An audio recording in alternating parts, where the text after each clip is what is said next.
ابراہیم علیہ السلام یہاں سے چلے تھے اپنے بچے کو لے کر، یہاں شیطان نمودار ہوا اور حضرت ابراہیم کو اس نے بہکایا۔ کیا بہکایا؟ بیٹے کو، خوبصورت بیٹے کو جس کی اللہ نے بشارت دی تھی، اس کو قتل کرنے جا رہے ہو۔ پھانسی گھاٹ کی طرف جب کسی مجرم کو لے جایا جاتا ہے تو ذرا اس کا منظر کسی سے پوچھا کریں، کیا حالت ہوتی ہے؟ موت کے منہ میں جانا آسان نہیں، اور موت کے لیے اپنی اولاد کو لے جانا اس سے بھی زیادہ مشکل۔ حضرت ابراہیم علیہ السلام کے علم میں یہ بات قطعا نہیں تھی کہ اللہ اس بیٹے کو ذبح ہونے سے بچا لیں گے۔ بچے کو انگلی پکڑ کے لے جا رہے ہیں۔ فلما بلغ معه السعی، قرآن کہتا ہے جب بچہ انگلی پکڑ کے باپ کے ساتھ چلنے کے قابل ہوا، اس وقت ابراہیم علیہ السلام کو خواب آیا اسے ذبح کر دو۔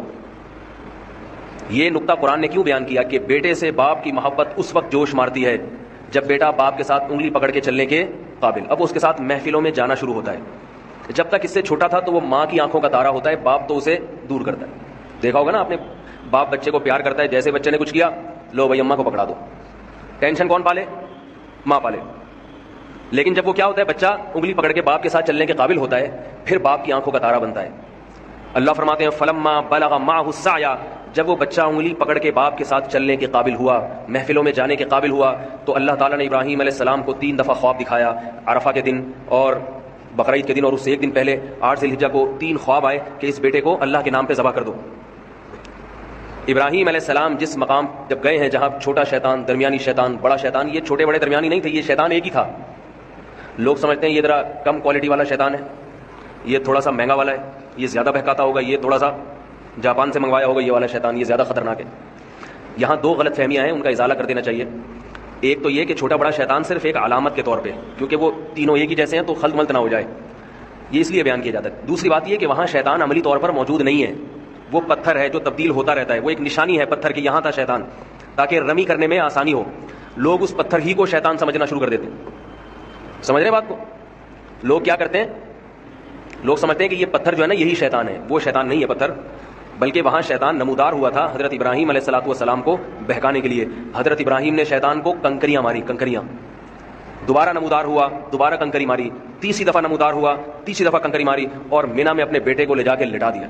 فلما اسلما وتلہ للجبین، فرمایا جب دونوں باپ اور بیٹے فرما بردار بن گئے اللہ کے حکم کے سامنے اور لٹا دیا پیشانی کے بل، اللہ تعالیٰ کی طرف سے وحی آئی، وفدیناہ بذبح عظیم قد صدقت الرؤیا، ابراہیم تو نے اپنے خواب کو سچا کر دکھایا، اللہ کو تجھ سے تیرا بیٹا ذبح نہیں کروانا، اس بیٹے کی نسل میں تو محمد صلی اللہ علیہ وسلم نے پیدا ہونا ہے، یہ کیسے ذبح ہو سکتا ہے؟ یہ بیٹا ذبح نہیں ہو سکتا، یہ تو دعاؤں سے آپ کو دیا گیا ہے۔ ابراہیم علیہ السلام نے بیت اللہ کی تعمیر کے وقت دعا مانگی تھی کہ میری نسل میں ایسے پیغمبر کو پیدا کر، یتلو علیہم آیاتک ویعلمہم الکتاب والحکمہ، جو تیری آیات ان کو پڑھ کے سنائے اور کتاب و حکمت کی ان کو تعلیم دے۔ اس کی نسل میں اس پیغمبر نے آنا ہے، یہ بیٹا ذبح ہونے والا نہیں ہے۔ سب سے زیادہ برکت اسی بیٹے کی نسل میں ہوگی۔ اس سے پتہ چلتا ہے میرے بھائی، اللہ کے لیے جو قربانی دیتا ہے، جس چیز کی قربانی دے گا اللہ اس کی اسی چیز میں سب سے زیادہ برکت دیں گے۔ اگر اپنی اولاد کو دین کے لیے وقف کر دو، لوگ کہتے ہیں اگر بچے کو مولوی بنا دیا تو یہ تو کسی کام کا نہیں رہے گا، اپنے کسی بیٹے کو دین کے لیے وقف کر کے دیکھو، سب سے زیادہ برکت تمہاری اسی اولاد میں ہوگی، سب سے زیادہ برکت۔ رسول اللہ صلی اللہ علیہ وسلم نے فرمایا حج اور عمرہ کرو، اس لیے کہ حج اور عمرہ فقر و فاقہ کو ختم کرتا ہے۔ کیوں؟ حج عمرے پہ پیسہ بہت خرچ ہوتا ہے، تو اللہ نے حج اور عمرے ہی کو فقر و فاقہ ختم کرنے کا ذریعہ بنایا۔ نکاح پہ پیسہ بہت خرچ ہوتا ہے، بیوی بچے بہت خرچہ، اس لیے انسان کمارا رہتا ہے۔ اللہ اس کے رسول نے کیا فرمایا؟ نکاح کرو، اللہ تمہارا فقر و فاقہ ختم کر دے گا۔ ہر چیز میں یہودیوں کی طرح کیلکولیشن نہ کیا کرو۔ ہر بات میں آج کا مسلمان کیلکولیٹر لے کے بیٹھا رہتا ہے، اتنی تنخواہ ہے، اتنے بچے، ایک اور آ گیا تو ایسا ہو جائے گا، ایک حج کر لیا تو یوں ہو جائے گا، بس وہ کیلکولیشن میں لگا رہتا ہے۔ لاتو کی فیوکا علیک، رسول اللہ صلی اللہ علیہ وسلم نے حضرت عائشہ سے کیا فرمایا؟ گن گن کے اور روک روک کے خرچ نہ کرو، اللہ بھی تمہیں روک روک کے دینا شروع کر دے گا۔ اللہ بھی پھر یہ دیکھے گا کہ تیرا ایک پیٹ ہے، تجھے 2 روٹیوں کی ضرورت ہے، اتنا کافی ہے بس، باقی مال میں برکت ختم کر دیں گے اللہ تعالیٰ۔ اگر مال دیا بیماریوں میں اڑوا دیں گے۔ 10 لاکھ تنخواہ ہے اور 9 لاکھ اس میں سے بیماریوں پہ جا رہا ہے، بچوں کی فیسوں پہ جا رہا ہے، کیا فائدہ ایسی زندگی کا میرے بھائی؟ تو ابراہیم علیہ السلام نے اپنے بیٹے کی قربانی دی، اللہ نے اسی بیٹے کی نسل میں سب سے زیادہ برکت دی۔ تو ہم جو جانور ذبح کرتے ہیں، کیوں؟ کوئی ہم سے پوچھے کیوں، وجہ کیا ہے بھائی؟ کس نے حکم دیا؟ اللہ نے۔ ایک بات خوب سمجھو۔ دوسری بات دیکھو، آج میں نے دیکھا ہے جو وہ چیزیں ہمیں نظر آ رہی ہیں جو بچپن میں ہم جن کا تصور نہیں کرتے تھے، جو بہت غلط ہو رہا ہے کام۔ بقرعید کے جو ایام ہیں ان میں روزہ رکھنا کیوں حرام ہے؟ اس لیے کہ یہ گوشت اللہ کی طرف سے ضیافت ہے اپنے بندوں کے لیے۔ اس کا مطلب بقرعید میں ہمیں یہ گوشت کھانا چاہیے۔ یہ تکبر ہے گوشت سے اجتناب کرنا بقرعید کے ایام میں۔ میں حیران ہوتا ہوں, بقرعید کے دن دعوت کر رہے ہوتے ہیں لوگ, چکن کھلا رہے ہوتے ہیں, چکن بریانی پکائی ہوئی ہے. بھائی یہ تو بہت برا عمل ہے, مسلمانوں کا شعار ہے یہ قربانی کا گوشت. کس بیس پر آپ چکن پکا رہے ہو؟ کوئی پرہیز ہو کسی کو تو ایک الگ بات ہے, یعنی جی مہمان زیادہ آ گئے تو چکن کھلا رہے ہیں ان کو. ہمارے نبی کھانے پینے کے شوقین نہیں تھے, بہت قناعت, جو کی روٹی, کھجور, وہ بھی 40 دن گھر میں چولہا نہیں جلتا. لیکن بقرعید کے دن آپ صلی اللہ علیہ وسلم قربانی کے گوشت کھانے کا اتنا اہتمام کرتے کہ بقرعید کے دن پہلا نوالا جو آپ کے حلق مبارک میں اترتا وہ قربانی کے گوشت کا, کہ اللہ کی طرف سے ضیافت ہے تو ہم گوشت کا انتظار کریں گے. ہمارے ہاں لوگ گوشت کو گوشت کے طور پہ دیکھ رہے ہیں, اللہ کی ضیافت کے طور پہ نہیں دیکھ رہے, اس کو گوشت لے لیں گے. ایک صاحب ہیں ڈیفینس میں, انہوں نے قربانی کی ساری قربانی صدقہ کر دیتے ہیں, اپنے گھر میں کرتے ہی نہیں قربانی. میں نے کہا کیوں؟ کہہ رہے یار ہم تو پورے سال گوشت کھاتے ہیں, تو اس لیے میں گھر میں قربانی نہیں کرتا, سارا ادھر ادھر, بس گھر میں ہمارا دکان سے ہی آ رہا ہے. یہ بہت بری حرکت ہے بھائی. آپ کو اللہ اس لیے تھوڑی قربانی کروا رہے ہیں کہ پورے سال آپ جو بیچارے دال کھاتے ہیں تو وہ گوشت کھا لیں, اس لیے تھوڑی کروا رہے ہیں اللہ قربانی.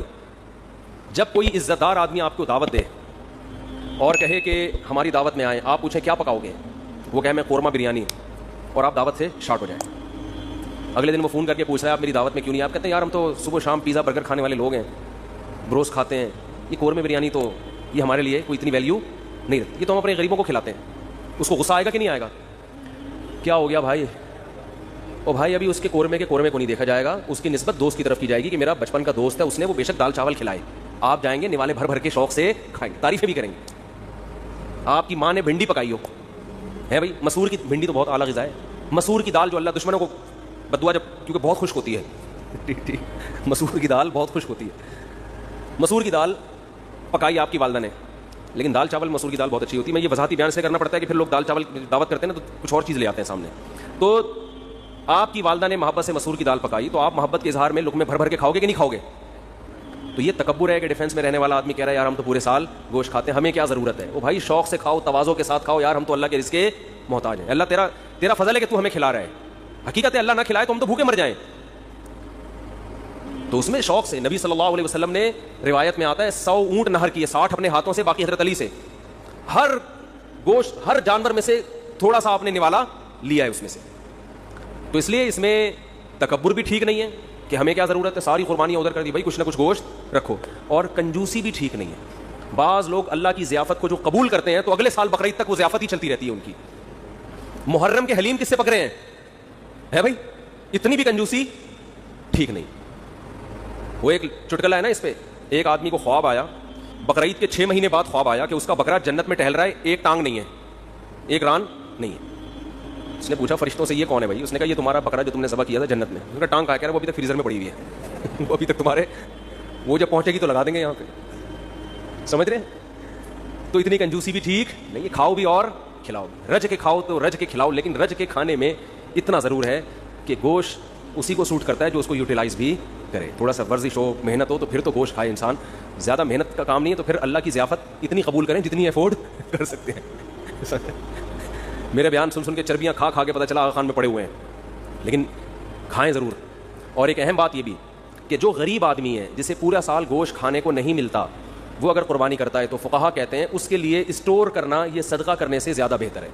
سمجھتے ہو ایسے غریب بھی ہیں جو بیچارے پورے سال گوشت نہیں ملتا, ان کے بچے ہیں, فیملی ہے, تو اس کے لیے اسٹور کرنا یہ صدقہ کرنے سے زیادہ بہتر ہے, کیونکہ اپنے بچوں کا حق دوسرے کے بچوں سے پہلے. تو بعض غریب بھی سخاوت دکھاتے ہیں, ان کے بچے بلک رہے ہوتے ہیں, ابا اتنے عرصے کے بعد بکرا دیکھنے کو ملا ہے, اتنا گوشت دیکھنے کو ملا ہے, امیدیں تھی کباب کوفتے بنا کے پھوڑتے, ابا نے سخاوت میں آ کر سارا خالو کو دے دیا, اپنے ماموں کو دے دیا. تو فقہا نے مسئلہ بیان کیا ہے کہ بھائی اگر کوئی آدمی غریب ہے, اس کے خاندان بڑا ہے, تو پورا گوشت اسٹور کر لے. بچوں کا حق پہلے, بچوں کو پہلے فوکس کر, بیوی بچوں کو اپنے. سمجھتے ہو کہ نہیں سمجھتے تو وہ پھر اس پہ آپ طنز نہ کریں کہ 6 مہینے بعد حلیم کیوں پکڑا ہے, بھائی اس کا مسئلہ ہے, وہ اللہ نے اس کو, تو بچوں کو پہلے کھلائے باقی بعد میں. تو یہ جو قربانی کے 3 حصے کیے جاتے ہیں یہ فرض واجب نہیں ہے, یہ مالدار کے لیے ایک مستحب حکم ہے کہ آپ مالدار ہیں تو آپ تو پورے سال کھاتے رہتے ہیں, ایک حصہ آپ کھا لیں, آپ اللہ کی طرف سے ضیافت ہے, ایک حصہ رشتہ داروں میں بانٹ دیں. اگر رشتہ دار مالدار ہیں تو پھر ان کو بھی بانٹنے کی ضرورت نہیں ہے, 1/3 آپ کیا کر دیں غریبوں کے لیے. قرآن کہہ رہے ہیں فَكُلُوا مِنْهَا وَأَطْعِمُوا الْقَانِعَ وَالْمُعْتَرَّ, قناعت والے کو بھی اور جو دیکھنے سے مسکین لگ رہا ہو, یعنی اتنا مسکین ہو کہ اس کی غربت کے آثار اس کے چہرے پہ ظاہر ہو جائیں, صحت سے پتہ چل رہا ہے کہ بیچارے کو گوشت کھانے کو نہیں ملا, تو غریبوں کو بھی کھلاؤ, خود بھی کھاؤ. تو جو غریب ہے وہ سارا کھا لے, جو مالدار ہے وہ 1/3 صدقہ کر دے. اور بھی کچھ مسائل ہیں جو انشاءاللہ جمعے کے بیان کے بعد میں قربانی کے حوالے سے بتاؤں گا. بہت اہم مسائل ہیں جن کی لوگ رعایت نہیں کرتے. آج مائک کا سیٹ اپ صحیح نہیں ہے, تھوڑا سا تو مجھے چیخنا زیادہ پڑ رہا ہے, تو نماز کے بعد انشاءاللہ ہمارے عید الاضحیٰ کی نماز 6:30 پر ہوگی، اور ہمارے یہاں 6:30 کا مطلب 6:30 ہی ہوتا ہے، سمجھتے ہو؟ اس سے پہلے بیان نہیں ہوتا تاکہ نماز ایک دم ٹائم پہ کھڑی ہو جائے. تو کچھ مسائل جو آپ نے پوچھنے وہ بھی پوچھ لیے گا نماز کے بعد انشاءاللہ. اللہ تعالیٰ عمل کی توفیق عطا فرمائے. قربانی سے متعلق کچھ یہ کیا پوچھا کسی نے، جلدی بتائیں. کچھ موٹے موٹے مسائل بتا دوں جو بہت زیادہ پوچھے جاتے ہیں. دیکھیں، قربانی کے جانور میں 7 آدمی اگر شریک ہیں تو 7 کے پیسے برابر ہونا ضروری نہیں ہے. بعض دفعہ گھر کا کوئی فرد بچڑا لے کر آتا ہے، چھوٹے بھائی کا حصہ بھی ڈال دیا، درمیانے والے کا بھی ڈال دیا، ایک ہمشیرہ کا حصہ ڈال دیا. اس میں کسی نے پورے پیسے دیے، کسی نے آدھے دیے، کسی نے کوئی بیٹھ کے پیڑے کھانے والے بھی گھر میں ہوتے ہیں، وہ فری پھوکٹ میں حصہ اس کے نام ہو گیا. تو سب جائز ہے. یہ ضروری ہے کہ جس کا حصہ ہے اس سے ایک دفعہ پرمیشن لے لیں، کیونکہ قربانی عبادت ہے، عبادت میں نیت ضروری ہے. جب اس کو اطلاع ہی نہیں ہے تو اس کی طرف سے حصہ پھر ہوگا نہیں. اطلاع دیں گے، بتا دیں گے تو بس یہ اس کا مطلب وہ راضی ہے. اس پہ منع کرنا ہوتا تو منہ سے کہہ دیتا کہ نہیں میرا حصہ نہ ڈالو. تو اتنا کافی ہے. سب کی طرف سے برابر پیسے شامل ہونا ضروری نہیں ہے. اور جو 7 حصے آپ ڈالیں گے سارے عاقل بالغ ہونے چاہیے، ٹھیک ہے. مرحومین کی طرف سے بھی قربانی جائز ہے. مرحومین کی طرف سے جو قربانی ہوتی ہے وہ ہوتی آپ کی طرف سے ہی ہے، لیکن اس کا ثواب مرحوم کو ملتا ہے، وہ ہوتی آپ ہی کی طرف سے ہے. اس لیے آپ اس گوشت کے مالک ہیں، کھائیں صدقہ کریں، آپ کی مرضی ہے. کیونکہ مرحوم وہ کسی عمل کا مکلف نہیں ہے. اس کا تو بیچارے عمل کا دروازہ بند ہوا تبھی تو مرحوم ہوا نا. وہ اگر وہ ابھی قربانی کر سکتا ہوتا تو مرحوم کیوں ہوتا پھر وہ. اور ہم بھی تھوڑے دنوں میں ہم سب نے مرحوم ہونا ہے کچھ وقت کے بعد جا کے. تو جو مرحوم کی طرف سے قربانی ہوتی ہے وہ ہوتی آپ ہی کی طرف سے. ثواب کس کو ملتا ہے؟ مرحوم کو. تو یہ بھی جائز ہے. نبی کی طرف سے بھی جائز ہے، زندوں کی طرف سے بھی جائز ہے، مردوں کی طرف سے بھی جائز ہے. نبی صلی اللہ علیہ وسلم نے کیا، ایک اپنی طرف سے، پوری امت کی طرف سے 2 مینڈھے ذبح کیا آپ نے. تو یہ اصال ثواب کا ثبوت بھی یہیں سے ملتا ہے. تو اس لیے جائز ہے قربانی، جس کی طرف سے چاہیں کریں، جتنی چاہیں کریں، اپنی حیثیت کو، اپنی اوقات کو دیکھتے ہوئے، اپنی چادر کو دیکھتے ہوئے. اتنا نہ کریں کہ کل لوگوں سے بھیک مانگنی پڑے. دوسری بات، قرضہ لے کے قربانی کرنا بھی جائز ہے. سمجھتے ہیں؟ قرضہ لے کے بھی قربانی کی جا سکتی ہے، بشرطے کہ قرضہ اتارنے کی طاقت ہو. ایسا نہ ہو وسیم بھائی سے پیسے لے کے ان کو چوڑے میں ڈال دیا، وہ بیچارہ مصیبت میں آ گیا، اب اس کے ادا کرنے کے پیسے ہیں نہیں، وہ آپ کے گھر کے باہر گھنٹی ہاتھ رکھ کے کھڑا رہتا ہے اور آپ نے اس کو ٹینشن میں دے دیا. تو وہ ایسی ٹینشن کسی کو دینا جائز نہیں ہے. بعض دفعہ یہ ہوتا ہے کہ آپ کے پاس ابھی نہیں ہے پیسے، کل آ جائیں گے، پرسوں آ جائیں گے، آپ کسی سے ادھار پکڑ لیتے ہیں، یار میرے پرسوں پیسے آ جائیں گے، یا 1 ہفتے بعد مجھے مل جائیں گے، یا مہینے بعد مجھے تنخواہ ملے گی، میں تمہیں دے دوں گا، اور یقین بھی ہو دینے کا. تو بعض دفعہ آدمی کر لیتا ہے، کیونکہ قربانی کا موقع تو 3 دن کے بعد نکل گئی نا. قربانی 3 دن کے بعد تو نہیں ہوتی قربانی. تو یہ مسئلہ ہے. تو ایک اہم مسئلہ تو یہ ہو گیا، قرضہ لے کے بھی کر سکتے ہیں، اور کسی کا حصہ، کسی کے پیسے کم ہوں، کسی کے زیادہ ہوں، یہ بھی کر سکتے ہیں. ایک اہم مسئلہ یہ بھی ہے قربانی میں کہ گائے کے جب 7 حصے ہوں گے تقسیم کے وقت، تو 7 حصوں کو تول کے تقسیم کرنا ضروری ہے. کیونکہ سود، گوشت جو ہے یہ سودی اموال میں سے ہے. جب بھی ڈیوائڈ کا عمل ہوتا ہے تو اصل میں یہ خرید و فروخت کا عمل ہوتا ہے. آپ اپنا حصہ اس کو بیچ رہے ہیں، اس کا حصہ اس سے خرید رہے ہیں. یہ دھونا پڑے گا. تو آپ اپنا حصہ کسی کو بیچتے ہیں، اس کا حصہ اس سے خریدتے ہیں. تو یہ تقسیم کا عمل جو ہے نا، اصل میں یہ خرید و فروخت کا عمل ہوتا ہے. گوشت کو گوشت کے بدلے میں خریدا اور بیچا جا رہا ہے. تو شریعت میں جب بھی گوشت کو گوشت کے بدلے میں بیچا جائے گا تو برابر سرابر ضروری ہے. جیسے کھجور آپ نے بیچی اور اس کے بدلے میں دوسری کھجور لی، تو 1 کلو کھجور کے بدلے میں 1 کلو کھجور لے سکتے ہیں. ایک دانہ بھی اوپر چلا گیا تو حدیث میں آتا ہے یہ خالص سود ہے، عین الربا. اس کو کیا کہا گیا ہے؟ خالص سود. تو کھجور تو ایک مثال ہے. تو ہر تول کے بکنے والی چیز حدیث سے پتہ چلتا ہے. کھجور چونکہ تول کے بکتی ہے نا، اس زمانے میں کیل کے ذریعے بکتی تھی، آج تول کے بکتی ہے. تو کوئی بھی کیل والی چیز جو لیٹر جیسے پیمانہ ہوتا ہے، یا تول والی چیز، ان تمام میں سودی احکام جاری ہوتے ہیں. تو گوشت کو جب گوشت کے بدلے میں بیچا جائے گا تو برابری ضروری ہے. تو جب قربانی کے 7 حصے کریں تو اندازے سے نہ کریں بلکہ تول کے کریں. اور اس میں احتیاط مزید یہ کر لیں کہ ہر حصے میں کلیجی ملا دیں تھوڑی سی. سودی احکام میں یہ بھی ہوتا ہے کہ اگر اس کے مخالف جنس ملا دی جائے تو پھر کمی بیشی جائز ہے. جیسے آپ 1 کلو کھجور بیچ رہے ہو اور ادھر سے لے رہے ہو 1.5 کلو کھجور، تو یہ آدھا کلو کیا ہو جائے گی؟ حرام ہو جائے گی نا. لیکن اگر اس 1 کلو کھجور میں آپ کچھ اور ملا دیں، 2-4 سیب ملا دیں اس میں، آپ ادھر سے 1 کلو کھجور ہے اور 2 سیب ہو گئے، ادھر سے 1.5 کلو کھجور، تو یہ پھر سود نہیں ہوگا، یہ جائز ہوگا. اس لیے کہ وہ جو آدھا کلو کھجور ہے وہ ادھر سیب کے مقابلے میں ہو جائے گی. سمجھ میں آ رہی ہے بات؟ تو یہ بالکل جائز ہیلا ہے. تو قربانی کے گوشت میں اگر آپ نے تقسیم کی ٹینشن سے بچنا ہے تو 7 حصے کر کے ہر گوشت میں تھوڑی سی کلیجی ملا دیں.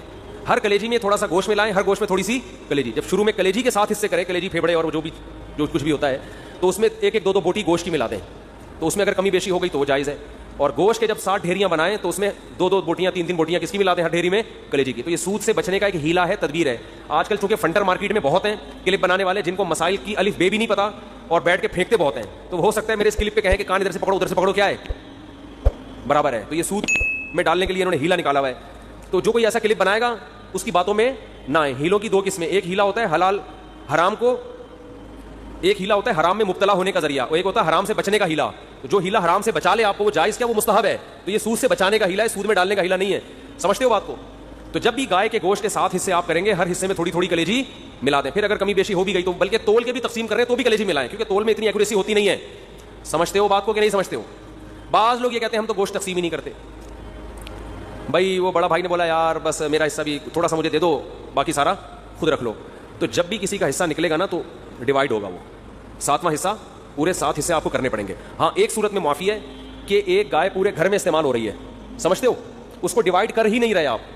بعض دفعہ گھر کے 7 افراد ہوتے ہیں، ایک ابا اماں، ایک میاں بیوی اور آگے ان کے بچے ملا کے ٹوٹل بڑی مشکل سے آج کل 7 تک عدد پہنچ رہا ہے لوگوں کا. فیملی پلاننگ والوں نے تو گھریلو سسٹم ہی تباہ کر دیا ہے، سمجھ رہے ہو.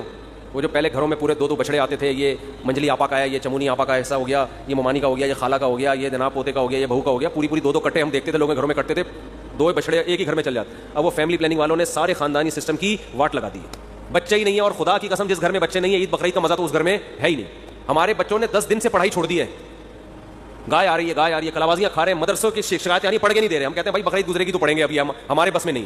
وہ گایوں کے پیچھے بھاگ رہے ہیں. تو بچوں کے انٹرٹینمنٹ ہے بچوں کے لیے یار، انجوائے کرنے تو ان کو کیا ان میں پڑھائی کا اتنا بوجھ ڈالا. شکایتیں آ رہی ہیں، پڑھ نہیں رہے، ٹلے مار رہے ہیں، چھوڑے. ہم کہہ رہے ہیں یار رات کو سوتے ہی کم وقت 2 بجے ہیں، کیونکہ ادھر پوری گائیں آ کے اتری ہوئی ہیں، دمیں ہلا رہی ہیں، ان کی انجوائے کر رہے ہیں نا کہ یار یہ گائے. کراچی والوں نے کہاں گائے دیکھی ہوتی ہے.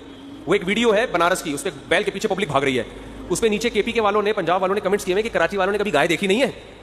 واقعی نہیں دیکھی بھائی.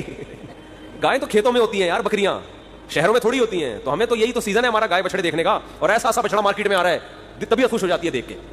دیکھو ہر گلی میں رونق ہے نا، ہر گھر کے آگے بچڑے بندے ہوئے ہیں، اتنے اونچے اونچے لمبے لمبے خوبصورت، دیکھ کے طبیعت، یہ رونق ہے اللہ کی طرف سے. تو یہی تو بقرعید کا مزہ ہے، یہی تو تہوار ہے. دیکھو اسلام کے علاوہ جتنے تہوار ہیں نا آرٹیفیشل ہے، مصنوعی خوشی ہے، اوریجنل نہیں ہے. ہندو جو ہولی مناتا ہے کس بات کی ہولی ہے، کیا ہے، کہہ رہے پتہ نہیں کس بات کی خوشی ہے، مجھے خود بھی ابھی تک پتا نہیں ہے. بس خوشی مناؤ، انجوائے کرنے کی کوشش کرو. عیسائی کرسمس مناتے ہیں 25 دسمبر کو، کس بات کی خوشی؟ عیسیٰ علیہ السلام پیدا ہوئے تھے. تو آج تھوڑی پیدا ہوئے ہیں، وہ تو پیدا ہوئے ہیں، ان کو 2100 سال گزر چکے ہیں بھائی. یہ جو سالگرہ کی خوشی ہے مصنوعی خوشی ہے. پیدا تو اس وقت ہوا تھا نا جب بچہ پیدا ہوا تھا، اس وقت انسان خوش ہوتا ہے. اب 1 سال کے بعد کیا کروں میں، ہو گیا. تو آج کا دن پیدا ہوا، تو آج کا دن یہ 2021 ہے آج، اور پیدا ہوا تھا 1990 میں پیدا ہوا تھا یہ. تو یہ خوشی ہوتی نہیں ہے، خام خواہ کی منائی جاتی ہے. اور شادی پہ بھی لوگ 1 سال کے بعد کیک کاٹ رہے ہوتے ہیں، حالانکہ مجھے پتا ہے اس دن تو ان کو افسوس ہوتا ہے. ایک سردار جی بیٹھے ہوئے فلم دیکھ رہے ہیں اور رو رہے ہیں، روئے جا رہے ہیں. کسی نے کہا کوئی رونے کا سین ہوگا، سردار جی سے پوچھا کون سی فلم دیکھ رہے ہو، کہہ رہے اپنی شادی کی ویڈیو دیکھ رہا ہوں بھائی میں.